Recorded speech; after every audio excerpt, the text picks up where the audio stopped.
y eso es en el entendido de que luego no quiero problemas, porque hagan de cuenta que de aquí para adelante, pues así vamos a estar trabajándolo.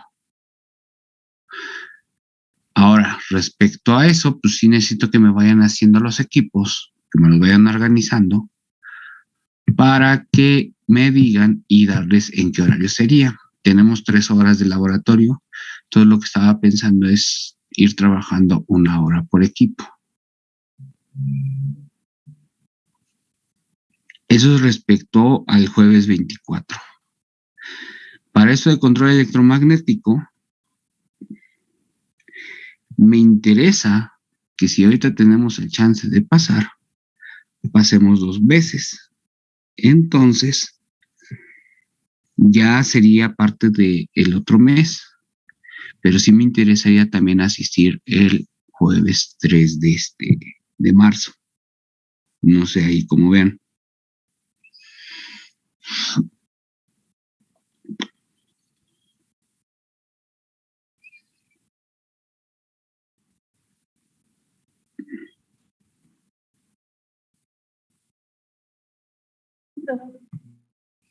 Sí, profe. Creo que...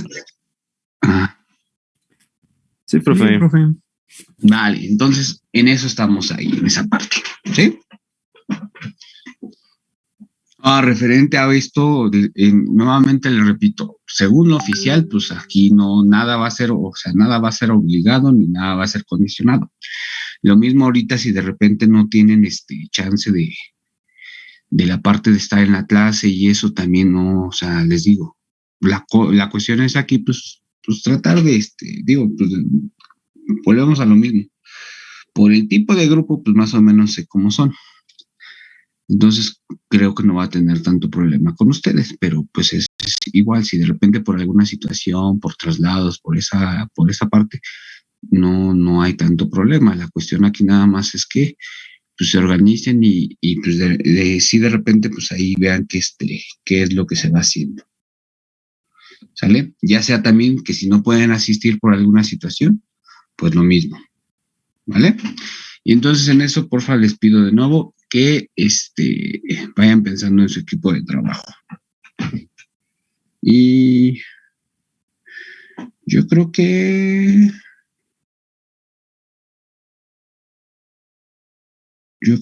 lo vamos organizando. Yo creo que para mañana a ver si ya lo tienen. Ahora, respecto a la tarea, dudas, problemas, inconvenientes, ya igual ahí estuve haciendo una revisión.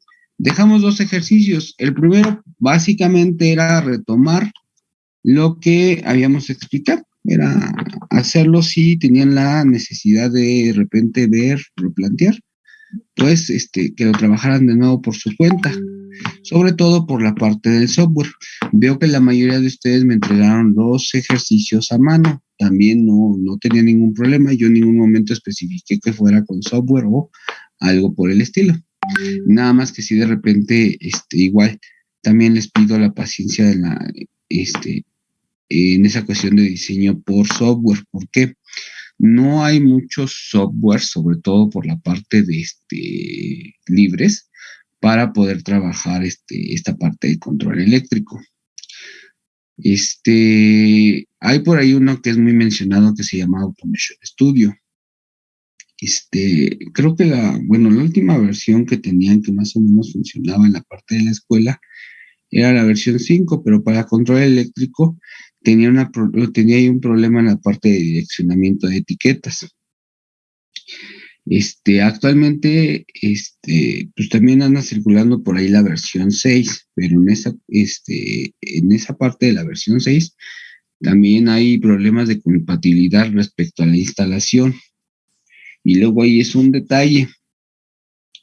Por eso, los softwares que les vaya a pasar para esa parte sí son un tanto viejitos, pero para empezar los comparto porque son softwares portables, no hay rollo de que, porque luego de repente sí, sobre todo para cuando veamos PLCs voy a estar batallando ahí con que si no se les deja la instalación por alguno de los componentes o que requieren ese tipo de softwares, pues no. Eso es para la parte de la simulación.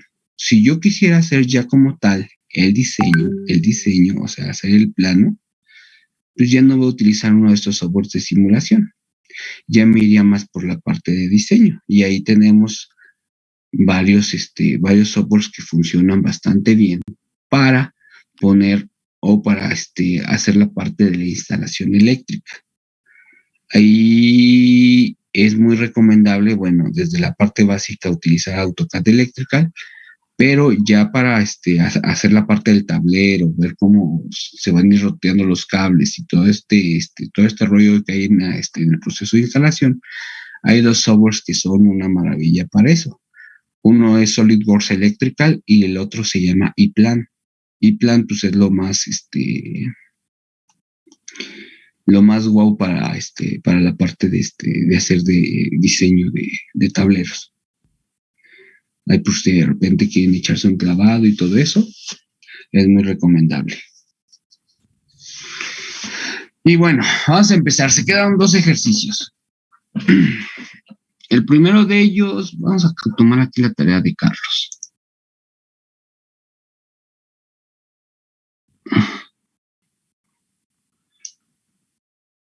El primero de ellos se conoce como marcha pulsos. Aquí ya los vamos a ir enumerando y sí necesito que me respeten esa numeración porque es como vamos a estar pasándolos a hacer en la parte del laboratorio. Ya mañana que acabemos la organización de los equipos y eso, les voy a decir qué es lo que requiero que lleven para ese día de laboratorio. Pero bueno, el ejercicio 1 se conoce como marcha pulsos.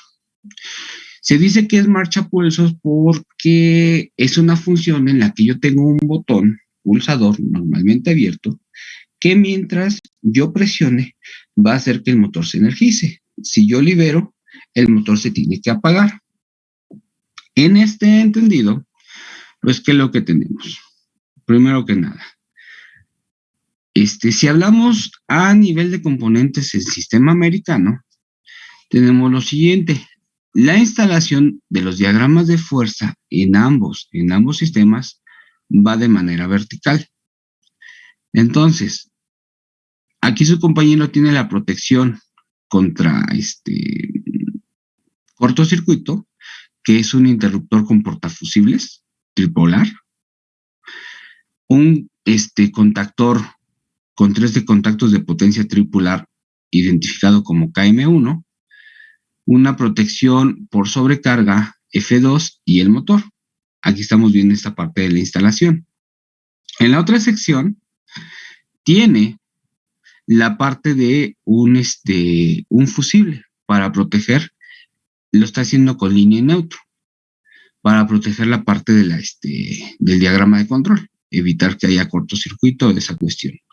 Aquí, sugerencia. Esta protección, supongamos que el diagrama fuera más extenso, esta protección es protección de línea de alimentación. Entonces, si es elemento de protección de línea de alimentación, tiene que ir sobre las líneas que alimentan el diagrama. A lo que voy en resumen es que este fusible debe de ir sobre esta línea.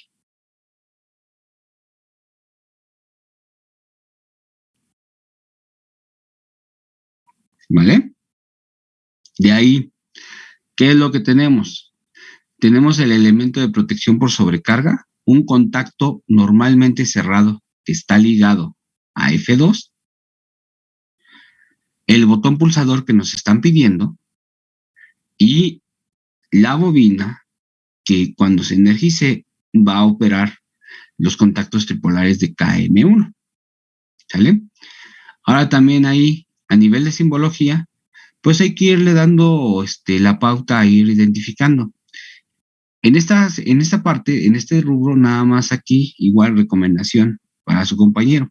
Como esto es un mecanismo seccionador, apertura o cierra las líneas de alimentación, le hizo falta esta sección de esta línea, esta pequeña línea vertical, horizontal, en esta parte superior. Pero de ahí estamos bien. Entonces, cómo opera o cómo funciona el circuito. Mientras yo pulso, bueno, si no, una vez que cierro las líneas de alimentación, si yo no presiono el botón pulsador, pues no se va a energizar KM1 y por tanto los contactos van a permanecer en su estado normal, que en este caso es normalmente abierto. Cuando yo presiono el botón pulsador, hace que la corriente que trae la línea 1 pase a través de C1 y alimente a KM1 en función a la referencia que tiene de neutro. Se energiza y cierra KM1. Si yo libero, pues se abren los contactos. No hay ninguna duda. Les digo, esto era básicamente lo que estábamos haciendo, nada más que igual, por cuestiones de premura y todo eso, pues fuimos así muy rápido. Esta parte ya la habíamos visto, la parte de la ecuación. La parte de la ecuación vi por ahí, sobre todo en el segundo ejercicio, que trataron de hacerlo mediante la construcción de la tabla de verdad y de ahí obtener su ecuación. No es cuestión, no es tanto meternos en rollo de hacer todo ese desarrollo. Gracias a que tenemos el circuito, es más fácil hacerlo de manera simplificada, viendo cómo están interconectados los elementos que van a controlar nuestra salida. En este caso es KM1. Entonces, si lo hacemos de esa manera, tenemos que KM1 tiene dos elementos de control que están conectados en serie a este. Si es así, pues lo único que tenemos que hacer es una función lógica de una AND, porque es la que nos da pauta que elementos conectados en serie pues van a ser la función AND. Ahora, según su lógica que tengan,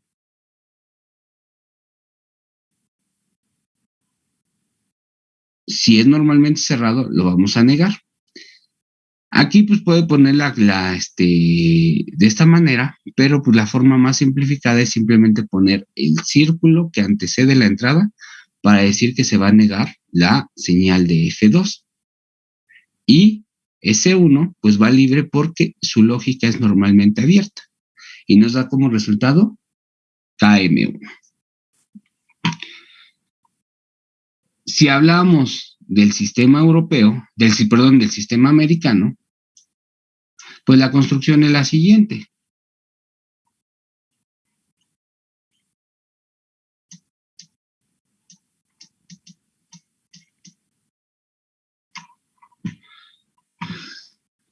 Aquí nada más falló en el símbolo que no va esta línea, que simboliza el fusible en la parte del sistema europeo. Aquí nada más van las líneas horizontales que hacen el símbolo como si fuera un fusible de cartucho, creo que ya se los había comentado. Aquí el contacto no se simboliza como un interruptor, o pareciera un interruptor en la parte del sistema europeo.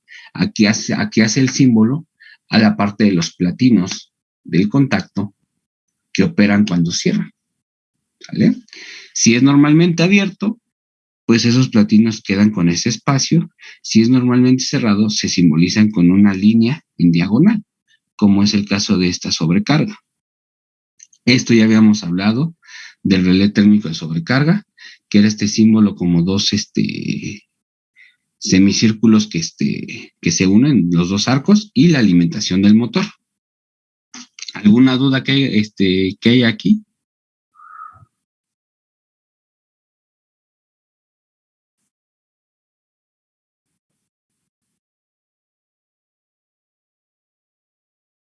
No, profe.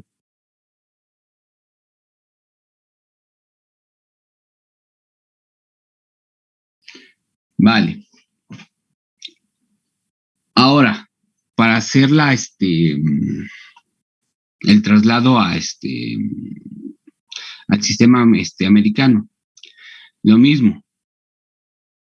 El botón pulsador, pues es el símbolo de una como T invertida, cuya función es pues poder conducir la energía de un punto a otro punto. Por eso está en esta forma que cuando cierro va a hacer contacto en unas terminales que van a permitir que fluya la corriente de un punto a otro.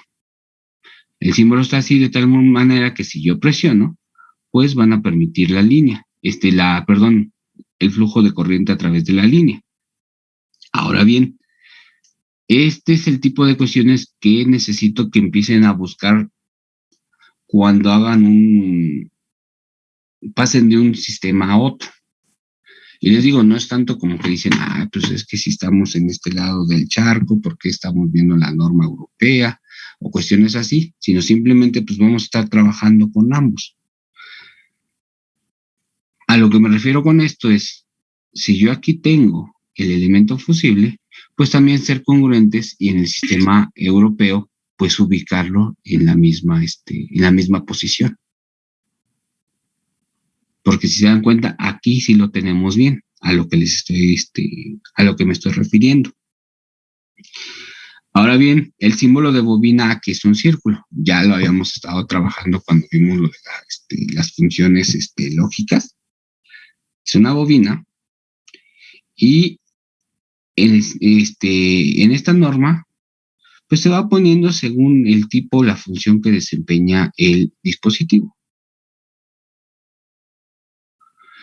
Por ejemplo, aquí no estamos con la parte de los interruptores que tenga la letra S. Aquí normalmente se utiliza pues, la función o describe la función, las iniciales. Aquí sería, por ejemplo, un botón de arranque, sería un BA.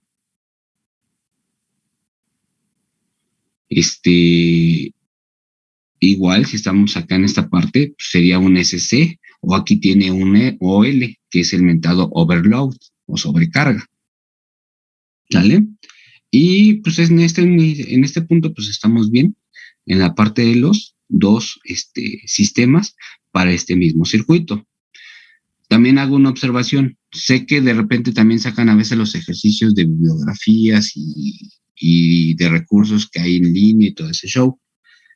Muchos me pusieron este overload o sobrecarga, este contacto normalmente cerrado, en esta línea.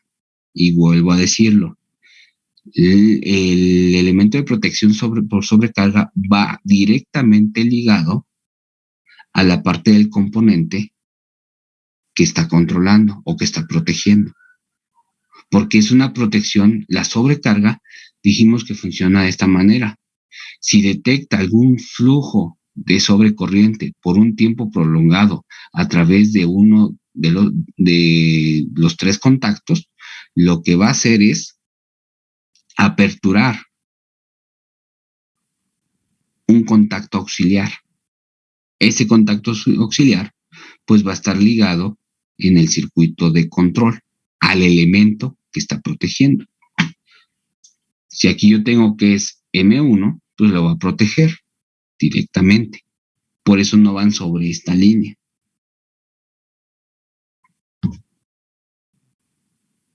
¿Vale? Van pegadito a la bobina.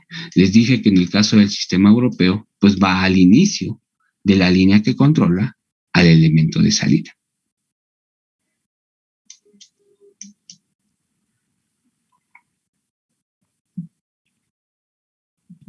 Entonces, profesor, lo que es el elemento el overlap para el sistema americano, ¿iría pegadito a la bobina?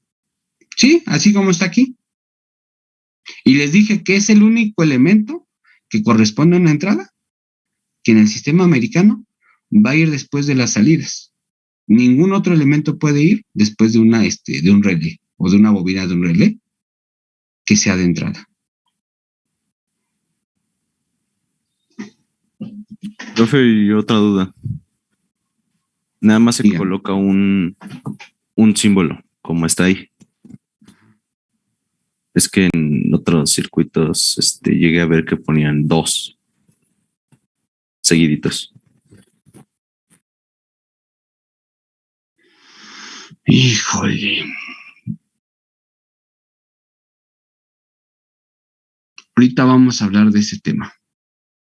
Porque cuando llega a haber 2 seguiditos es porque en lugar de utilizar, este de aquí se llama tripolar o trifásico. A veces nada más llevaban sobre 2 líneas y eran monofase. Quiere decir que había un relé independiente para cada línea y por eso se ponían. Pero eso ya no, ya casi todos los relés de sobrecarga o es monofase, si nada más vamos a tratar para un motor de monofásico, o tripolar para un trifásico. Por eso es que sí, de repente ahí iban a encontrar esa parte. Y les digo, o sea, a pesar de que hay un estándar, de repente van a encontrar y sobre todo en referencias un poquito más viejitas, que hay de chile, mole y pinole. De repente empiezan a hacer estas cuestiones. Pero les digo, aquí estamos basados en función a lo que nos dice la norma. Y por eso les digo, la protección pues tiene que estar ligada al elemento de resguardo que tiene. Porque de repente van a ver que hay quienes, si tengo varios motores, pues entonces lo que hacen es sobre la línea de referencia para la alimentación de las bobinas, aquí empiezan a poner todas las sobrecargas. Pero ahí también tiene que estar en cuestión, pues, ¿qué es lo que estoy haciendo? Si de repente tengo un sistema que está respaldado por varios motores y si falla uno tiene que irse toda la goma, pues igual y sí sonaría lógico que fuese así. Pero si tengo un sistema de bombeo que las bombas funcionan de manera independiente, pues si se dispara una, ¿por qué voy a ir por qué voy a sacar afuera todo el sistema? Pues se va a la que no está funcionando y pues continúan las otras. Y eso también me sirve para identificar cuál es la que está. Ahorita vamos a ver el tema de las luces indicadoras, porque vi que referente a lo que investigaron empezaron a meter también la parte de luces indicadoras. Entonces ahí pues tiene que ver mucho según la lógica que me están diciendo que cómo debe de operar el sistema. Pero lo ideal es que según su elemento que está protegiendo, es el que tiene que sacar de operación la sobrecarga. Profe, Mande. en algunos libros también dentro del diagrama de escalera, en vez de poner línea 1 y neutro, ponen línea 2 y línea 3. ¿Cuál es la que se debe de poner? O como sabemos. Volvemos al mismo asunto. Es el circuito de control va a ser con base a cómo se esté alimentando mi elemento de control, mi carga. Los contactores, las bobinas, hay de distinto tipo de alimentación. Puede haber de corriente directa, puede haber de corriente alterna, y si hablamos de corriente alterna, puede ser monofásico a 127 volts, si estamos en este lado del continente, o puede ser monofásico a 220 volts, si estamos hablando de Europa. Puede ser a 220 volts, y esos 220 volts, si están en el lado de Europa, pues se resuelven con línea neutro, porque así funciona el sistema europeo, 220 volts. O puede ser en este lado del continente, pues poniéndolo a 2 líneas distintas, línea 1, línea 2, línea 2, línea 3. Pero está en función a mi carga. No es como que una regla, porque es según conforme a cómo me están pidiendo en el diseño. El chiste es de que tiene que ser a el valor nominal de alimentación de la bobina del contactor. Y eso también tiene que estar ligado. Por ejemplo, si voy a utilizar luces piloto, pues también tienen que estar acordes a esa alimentación. No puedo decir que, pues lo voy a trabajar línea 1, línea 2 a 220 volts y voy a poner una luz piloto de 24 volts, porque la voy a quemar. Entonces va acorde a la carga que estemos operando en el diagrama. Y todas las cargas tienen que funcionar a esa tensión. No sé si queda un poquito más claro este asunto. Sí, profe, ya quedó más claro.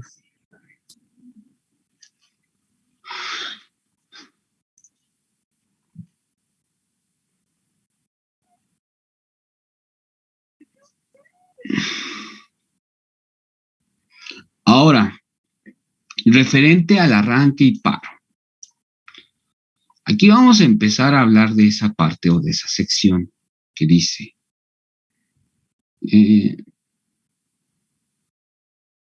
enunciado dice, gobernar el arranque y paro de un motor de inducción trifásica tipo jaula de ardilla conectado a tensión plena con protección por sobrecarga mediante un botón pulsador normalmente abierto para el arranque y un normalmente cerrado para el paro. ¿Sale? Ok, vamos a verlo porque sé que quien no haya tenido el conocimiento previo, pues se fue a buscar una referencia, ¿no? De cómo se hace un arranque y paro.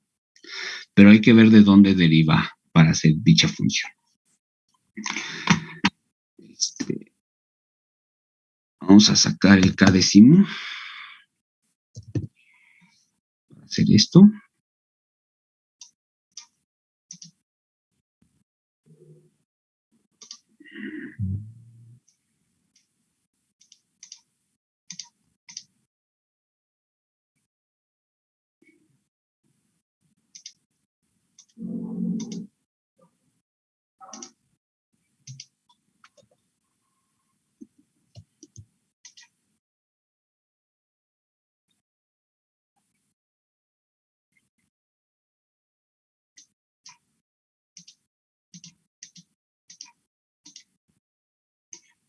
Ok.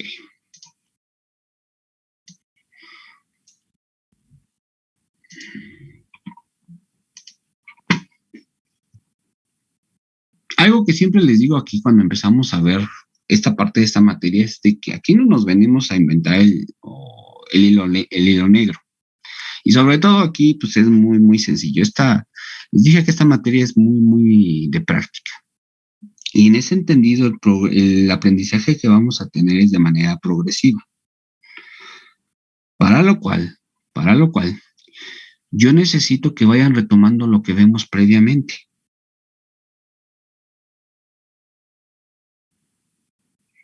¿Sale? Tenemos que partir de una base anterior. Entonces, para hacer este ejercicio, primero vamos a partir de lo que ya hicimos previo. Hicimos una marcha a pulsos. Entonces,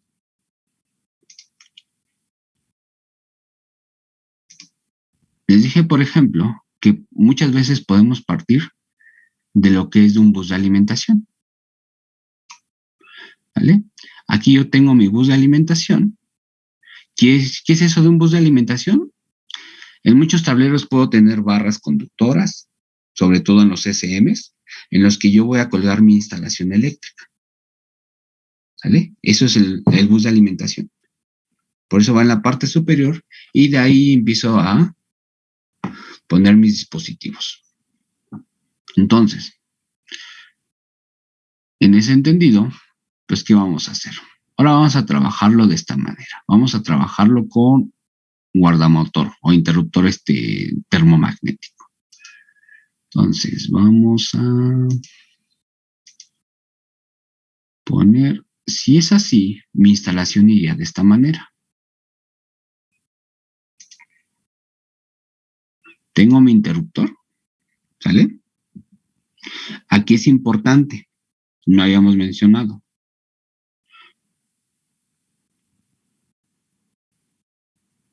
Cuando el elemento tiene un interruptor de corte, se llama seccionador.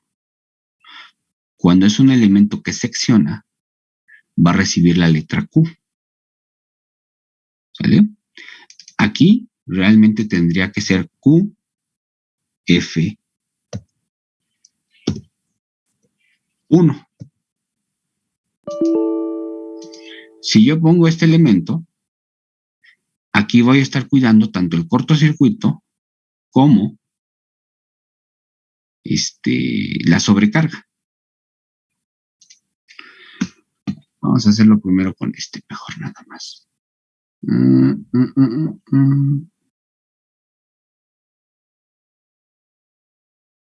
Mande. Ahorita retomamos, no se apuren. Gracias.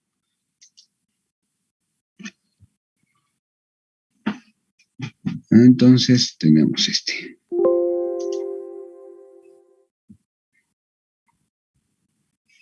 Si lo hacemos de esta manera, nada, vamos a poner la parte del contactor.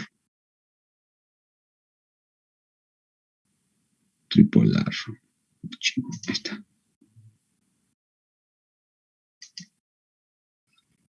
Y nuestro motor.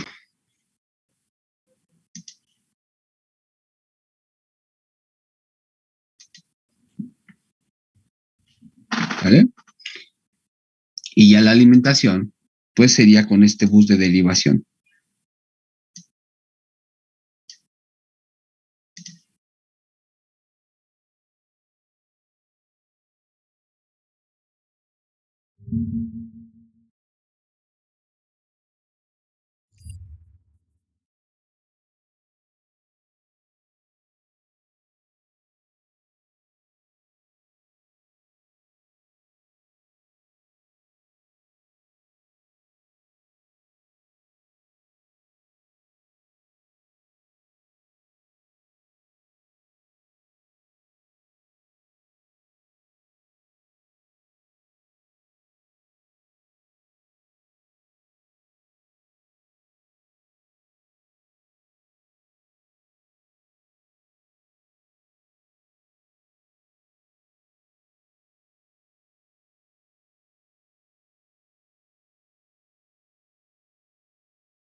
El único rubro, cuando las dos protecciones están integradas en la parte superior, que el contactor va directo al motor.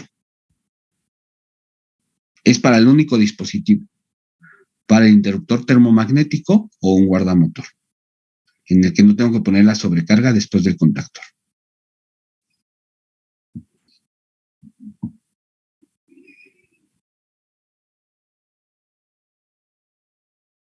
¿Vale? Entonces aquí sería QF1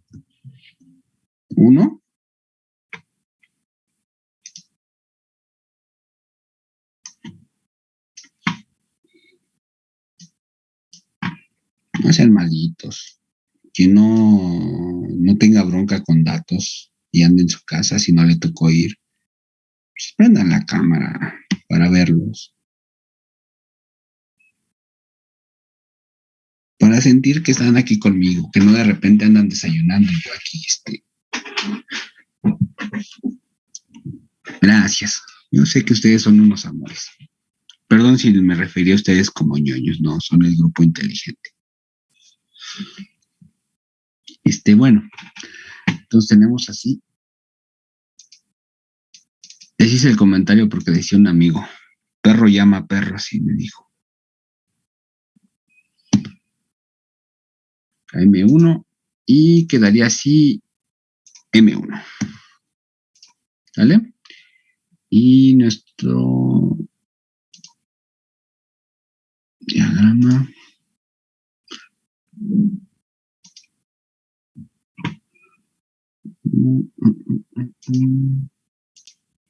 no, este es de tierra.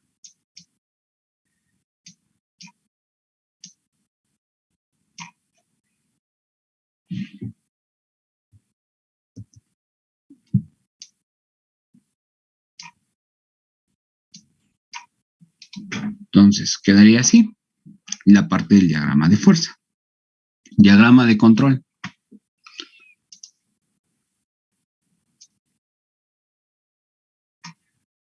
Tengo mi línea de neutro, ¿sale? ¿Y cómo lo alimentamos? Ponemos nuestra protección e igual derivamos de la misma manera.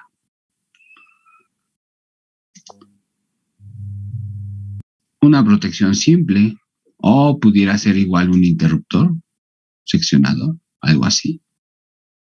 Pero vamos a ponerlo así. Algo simple.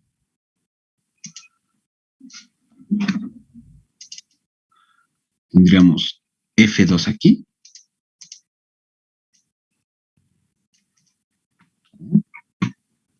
Y alimentaríamos.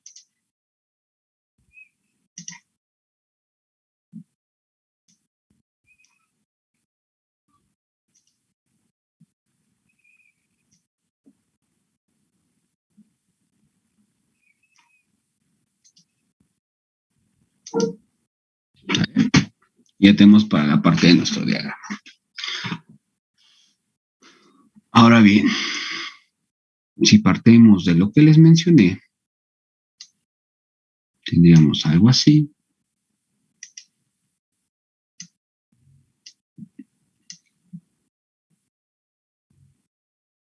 Y así. Y de aquí empezaríamos a resolver nuestra lógica. Lo que habíamos hecho en el ejercicio anterior era poner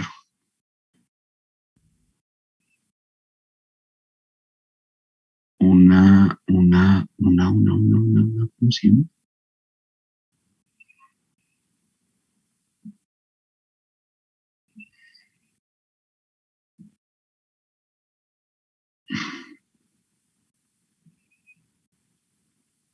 ¿Cómo se llama? ¿Cómo se llama? ¿Qué les iba a decir?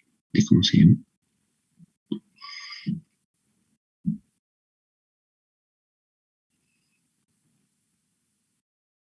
Díganme qué me hace falta, porque de repente ya se me va la onda.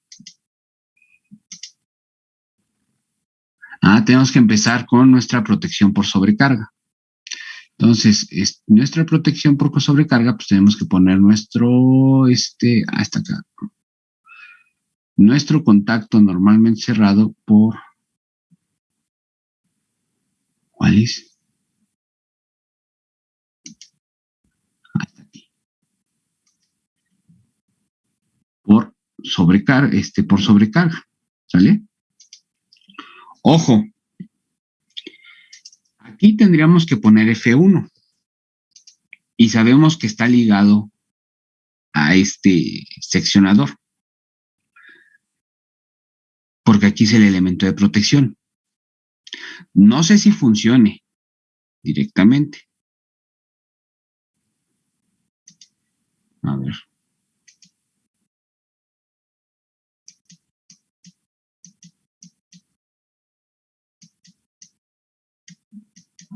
Chales.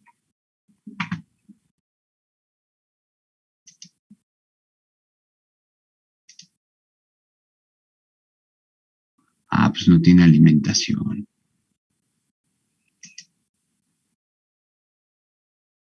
¿Cómo va a funcionar si no tiene alimentación? Díganme.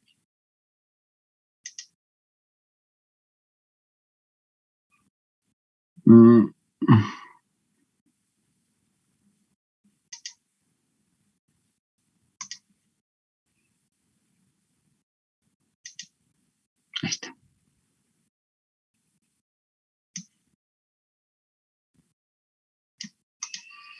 Entonces, para que no se vea tan feo,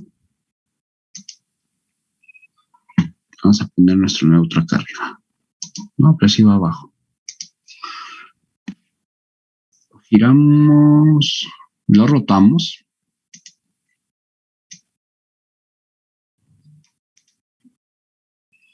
Y ahora sí ponemos nuestro cable de neutro.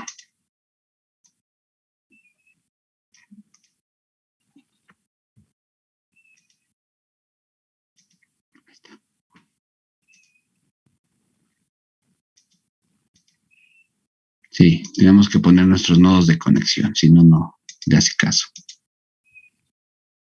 Pongo mis nodos de conexión. Y ahora sí. Les digo, aquí no va a poder simular la parte de la sobrecarga. Como en el caso cuando tenía la sobrecarga abierta. Pero, les digo, en la representación base aquí, como combina protección con seccionador, es QF1. Y ya nada más aquí lo vamos a ligar a F1 de esta protección. ¿Sale?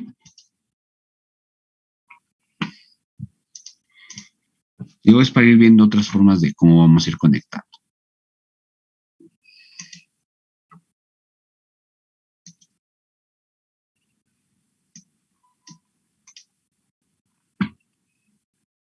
Y teníamos nuestro circuito simple de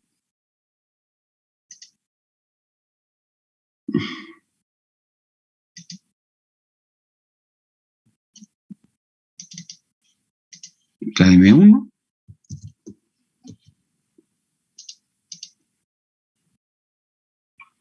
y nuestro botón pulsador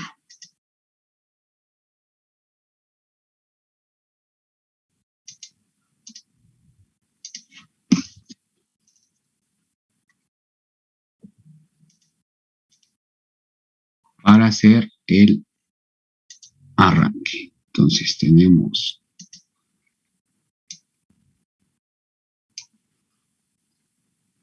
línea 1, neutro y neutro. Entonces, si lo hacemos de esta manera, cerramos nuestro interruptor 2, y con esto arranca y para mientras esté pulsando. ¿Qué decía el ejercicio? Dice, tienes que incorporar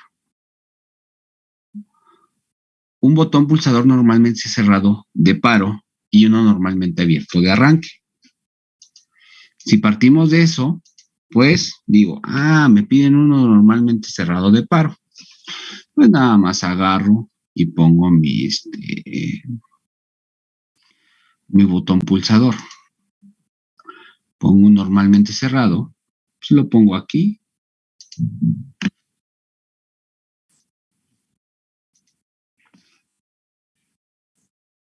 Por orden, pues ese sería S2 y ese sería S1. ¿Vale? Y digo, stop, conecto y conecto. Entonces, vuelvo a cerrar. Y si yo presiono el motor arranca, pero se supone que si yo suelto, tendría que permanecer encendido para que yo presione el de paro y se pueda apagar. Entonces, partiendo de esto que les digo, ¿qué es lo que necesitamos que haga el circuito? Que si yo energizo y suelto, mantenga energizado el motor. Un enclave. Antes de decir un enclave, para saber qué es un enclave, necesitamos generar un camino paralelo por donde fluya la corriente y que se active cuando yo presione el botón pulsador. Porque cuando yo suelto, ya no hay otro medio que haga que circule la corriente a través de KM1. Entonces necesitamos generar una ruta paralela por donde fluya la corriente. Pero la condición es que cuando yo presione S2, ese camino se cierre, ¿sale? De manera paralela. Para lo cual, eso no lo decía el ejercicio, pero necesitamos un contacto normalmente abierto ligado a KM1. Y eso es lo que se conoce como enclave. Lo que vamos a hacer es poner en paralelo un contacto normalmente abierto. Si yo pongo un contacto normalmente abierto, ¿qué va a ocurrir? Vamos a verlo. KM1.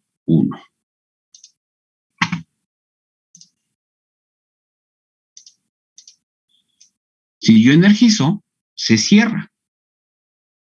Si yo desenergizo, se abre. Entonces, este es el que me va a hacer la función de que cuando yo energice, cierre y circule la corriente y va a hacer que se autoalimente la bobina. A eso se le conoce como enclave o se le conoce como memoria monoestable.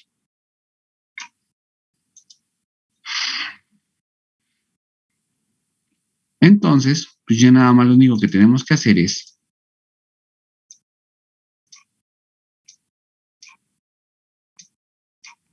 poner en paralelo y esa es la manera en la que se resuelve.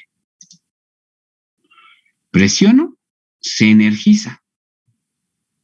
Fluye la corriente ahora a través de este y se está autoalimentando. Porque como se cerró por la acción de que cuando se energizó esta bobina, se cerró el contacto y ahora hace que por ahí fluya la corriente, lo que necesitamos ahora es desenergizar KM1 para que lo vuelva a abrir.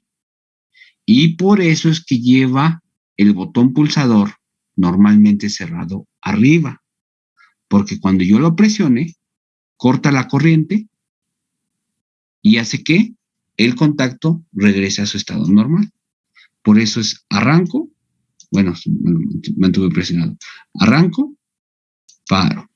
Arranco, paro. Y aquí viene lo que yo les había dicho.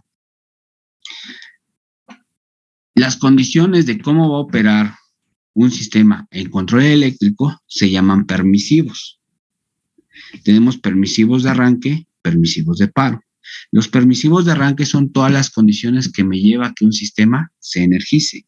Los permisivos de paro son todas esas condiciones que me hacen que un sistema se apague. Mis permisivos de arranque para que funcione KM1 aquí es S2. Mis permisivos de paro son S1 y F1. Los permisivos de paro siempre van cerrados. Van cerrados porque la condición es de que operen de tal forma que corten la corriente. La lógica es contraria, que corten la corriente. Esa es su función. Permitan la corriente en su estado normal y si hay un problema, corten la corriente. Los de arranque no permiten la corriente hasta que yo los cierro.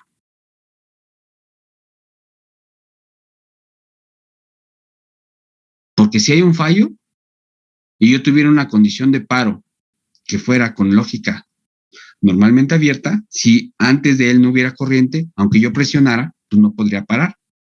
Porque la función para parar sería que permitiera la corriente. Y no, es más fácil, por seguridad, que no permita el flujo de corriente. No sé si me explico.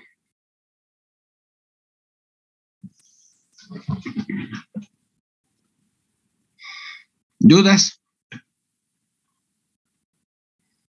No, profe. Lámparas indicadoras. ¿Cómo irían mis lámparas indicadoras? Yo usualmente pues tengo dos lámparas indicadoras, una que me señalice el arranque y otra que me señalice el paro. El arranque pues lo vamos a ligar al color verde que está en operación. Entonces voy por, hijo de mi vida,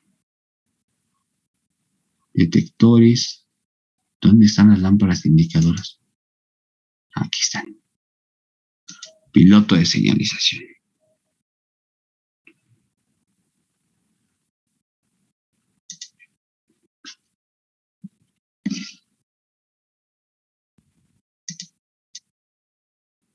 Para el de arranque, pues es más sencillo.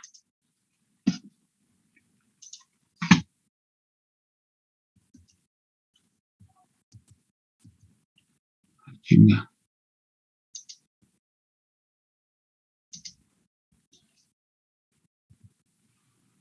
Ya loco.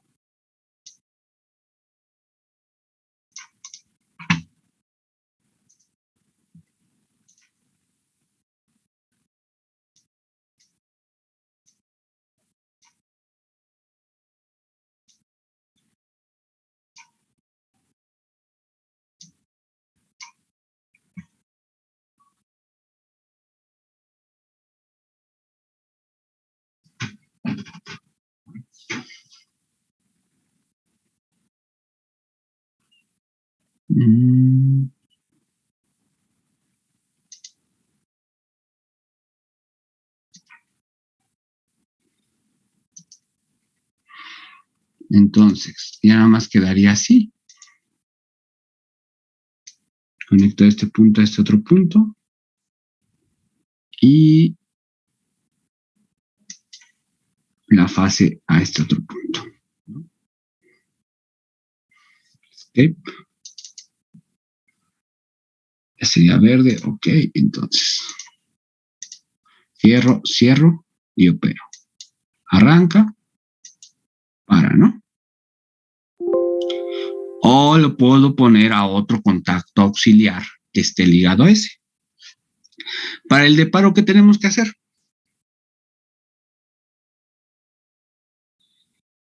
Sería colocar otro contacto que esté normalmente cerrado, ¿no? De la bobina, con una luz piloto diferente. Ok, un contacto normalmente cerrado, ¿no? De la misma bobina, ¿no?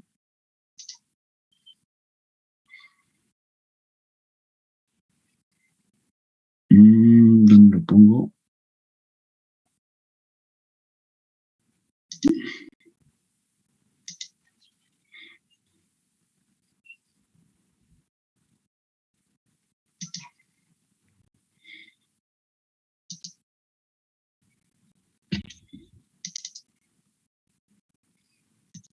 H2 rojo,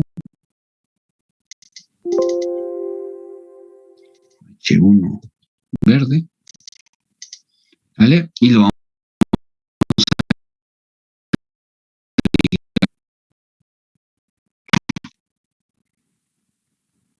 para que no influya con el botón,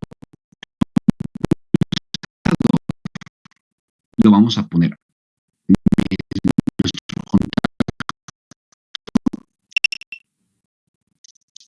Esta cámara que empieza a hacer sus cosas locas.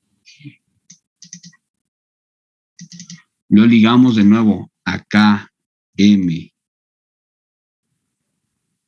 No, pero ¿por qué no me dijeron que haya cerrado?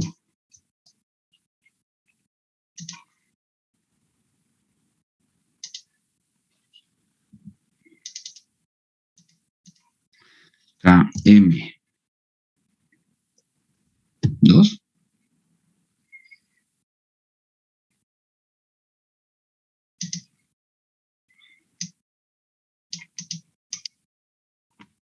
¿Vale? Y lo ponemos previo. Es KM1. Es KM1. Se me fue la onda. Muchas gracias. Pero eso quiere decir que sí están aquí conmigo.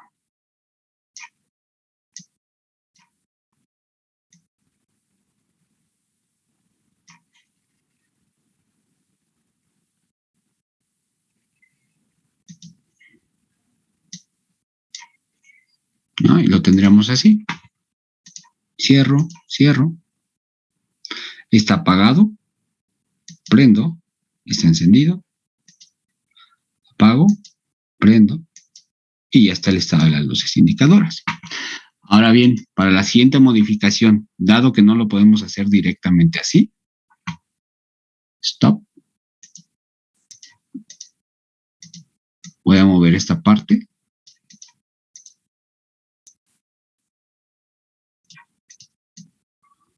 Y voy a poner un elemento de protección por sobrecarga.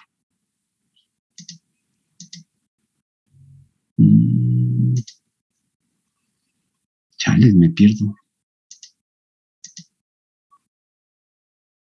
A ver, aquí.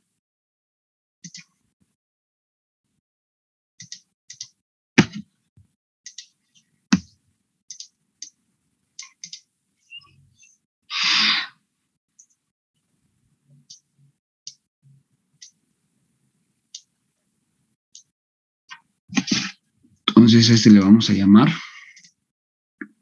F3, porque ya está ocupado F1. Este lo vamos a reemplazar por uno de fusibles o un seccionador normal. Ah, no, no puede ser seccionador normal, tiene que ser portafusibles. No, es este. Entonces sería F1.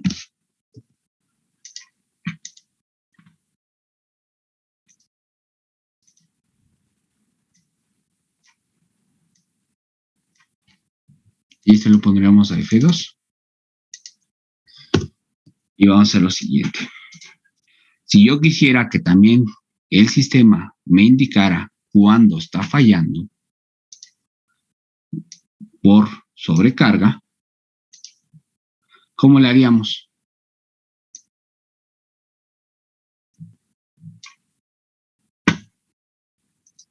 Profe. ¿Mandé? Bueno, es que tiene dos elementos F2. Ah, perdón. Es F3. Gracias de nuevo. Así. ¿Cómo le haríamos? Aquí hay que entender que de repente eso tenemos que tenerlo contemplado en el diseño. Normalmente, una sobrecarga me la venden como mínimo con un contacto auxiliar normalmente cerrado. Si de repente yo quisiera hacer que también me avisara cuando hay una sobrecarga, tendría que desde un inicio comprar una sobrecarga que tuviera tanto un contacto cerrado auxiliar como uno normalmente abierto.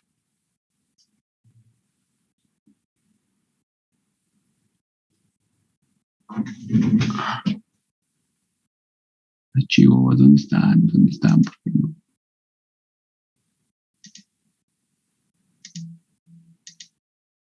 Ahí está.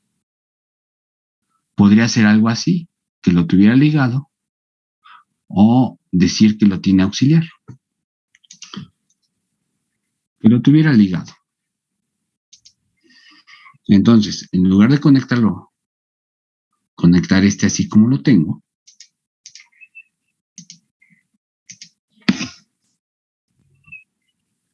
pondría algo así.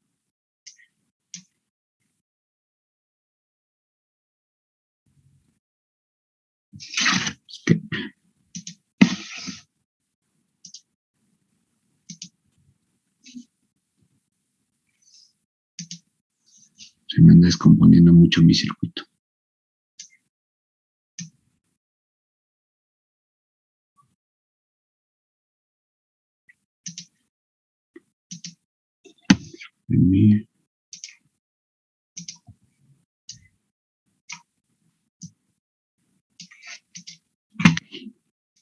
Para que me quede mejor. Entonces, pondríamos este.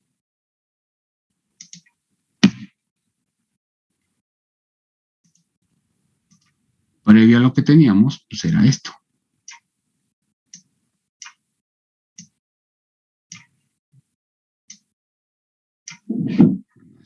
Aquí.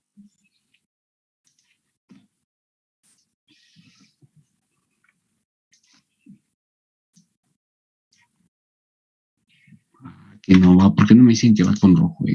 Díganme, regáñenme.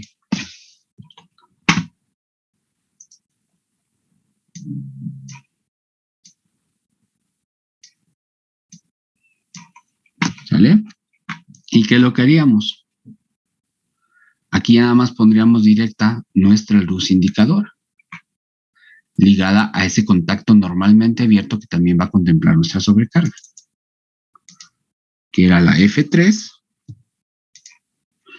y vamos a poner una tercera luz indicadora.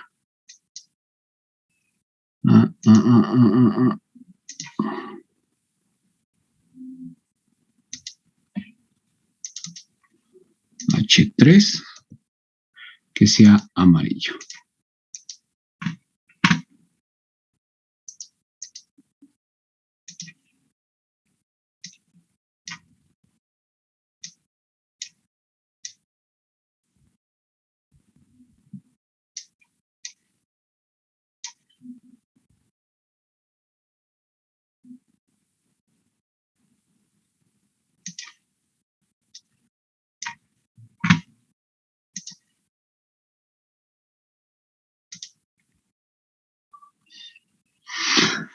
Entonces, cerramos y sigo operando de la misma manera.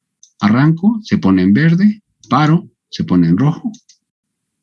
Y si hay una sobrecarga, se abre el contacto cerrado, y se cierra el abierto para que prenda que hay una falla.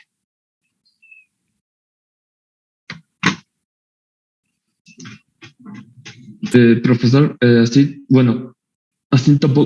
no se podría con el interruptor termomagnético, ¿verdad? O todo funciona así usando la simbología del interruptor magnético. El termomagnético, vuelvo a repetirles, aquí lo necesitaba así para poder operar la sobrecarga, porque el alcance del simulador no me da para activar una sobrecarga que esté ligado a ese contacto. Por eso lo puse así, independiente. Pero también les digo, no se trata que yo de repente ponga elementos a lo loco. Cuando yo hago, por eso esto me sirve para sacar mi diseño. Estos diagramas al final, cuando yo haga una lógica en un circuito real, pues tengo que contemplar físicamente cuántos elementos tengo. Les digo, por ejemplo, el contactor, por default, viene con los 3 contactos abiertos, la bobina, por default. Hay unos que traen un auxiliar normalmente abierto para hacer el enclave. Pero si pongamos que yo quisiera poner las luces indicadoras, les dije que esos contactores de repente tienen que convertirse en modulares, agregar contactos extra. Entonces, cuando yo compre mi contactor, pues tengo que asegurarme que deba de tener un abierto y uno cerrado auxiliar. Se llaman auxiliares porque no tienen el mismo alcance o la misma magnitud que los de potencia, porque por ellos va a fluir una corriente muy mínima. Pero tengo que hacer esa configuración. Lo mismo pasa con la sobrecarga. Por default, viene nada más con uno normalmente cerrado, porque es lo mínimo que yo necesito para operar una sobrecarga. Pero si de repente quiero hacer como esta función de la luz indicadora, pues tengo que comprarlo con uno abierto y uno cerrado.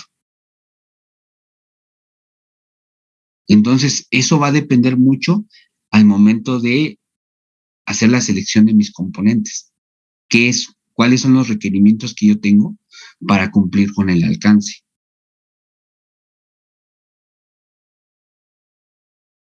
¿Con el termomagnético lo podríamos hacer? No muchas veces. ¿Por qué? Porque los termomagnéticos están diseñados para operar CCMs. Y ahí, pues ya la parte lógica de control, pues se resuelve de otra manera. Si hay sobrecarga, pues ya nada más tiene su contacto auxiliar que le manda su señal al PLC para decir, pues se abrió el circuito. Y a veces por eso ya actualmente los componentes por sí solos, como ya mucho de esto se resuelve en PLC, pues ya nada más con que tengan una señal y yo ya internamente en el PLC la manipulo y hago múltiples contactos y los pongo donde yo quiera. Pero esa es la pauta que de repente tenemos que cambiar entre un chip y el otro.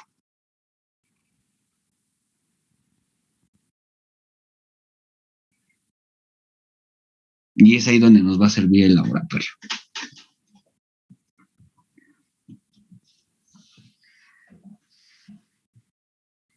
¿Dudas con esto que vimos?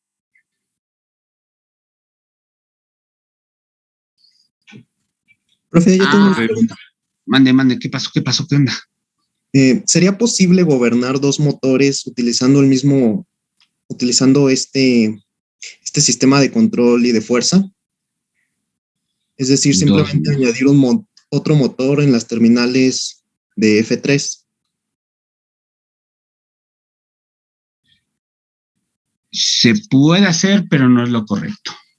Y no serían las terminales de F3. Aquí hay que entender que cada motor va a trabajar por separado. La protección de cada motor, debe ser individualizada. Entonces, si yo quisiera poner dos motores con este mismo contacto, en este mismo esquema, sería a partir de este punto. Porque la protección de sobrecarga sería de uno y tendría que poner otra para el otro. Y en el sistema de control tendríamos que poner en serie los térmicos. ¿Vale? Ok, gracias, profe. Y de hecho lo ideal sería que cada uno también tuviera su contactor. Y lo que se haría en ese caso es sus térmicos y aquí poner en paralelo KM2.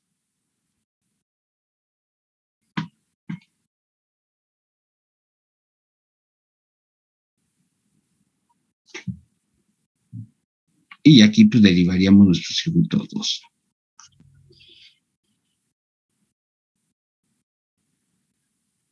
¿Alguna otra duda de eso? ¿O relacionado a eso?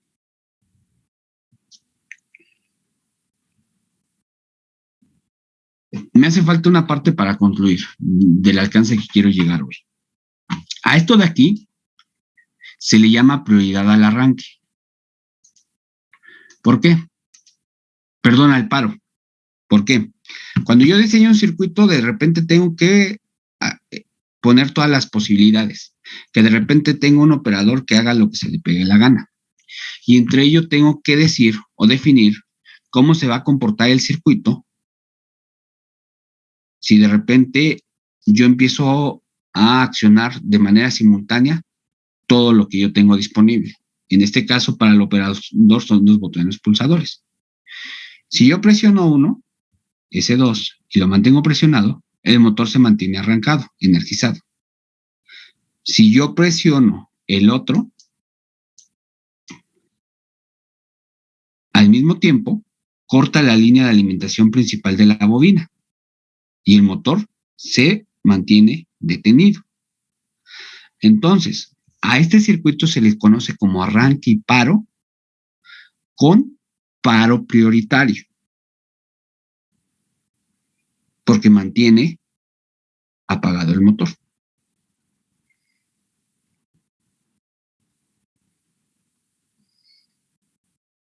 ¿Sí? Para mañana,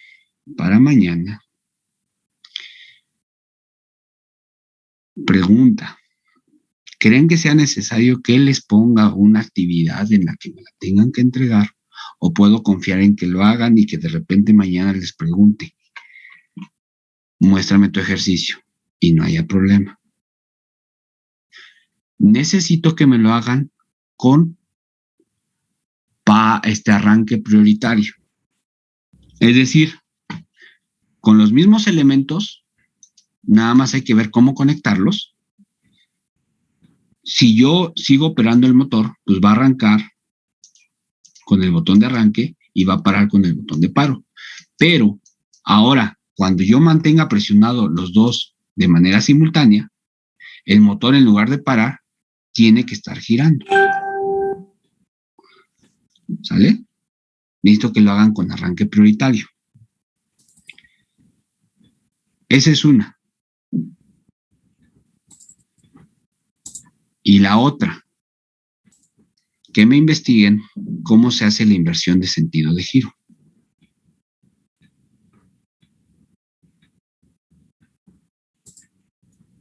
Para un trifásico, ¿verdad? ¿Mandé?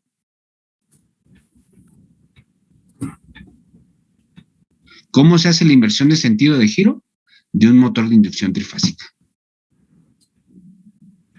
En cuestión de operativa de funcionamiento.